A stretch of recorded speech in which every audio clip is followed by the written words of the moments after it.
সাল 1971, দক্ষিণ আফ্রিকার প্রিটোরিয়া। এখান থেকে শুরু হয় এক মহাবিপ্লবের যাত্রা। PayPal, Tesla, space x. Elon Musk মানে অসম্ভবকে তুড়ি মেরে উড়িয়ে দেওয়া। তিনি কেবল একজন বিলিয়নিয়ার বা প্রকৌশলী নন, তিনি বর্তমান সময়ের সবচেয়ে বড় স্বপ্নদ্রষ্টা।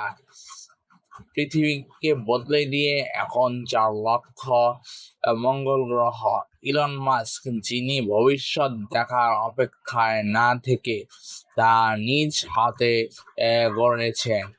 ইলন মাস্ক মানে অসম্ভবকে সম্ভব করে তুড়ি মেরে উড়িয়ে দেওয়া। এমনকি সে কখনো ভবিষ্যৎ দেখার চিন্তা করে না, সে নিজ গন্তব্যের জন্য কাজ করে থাকে।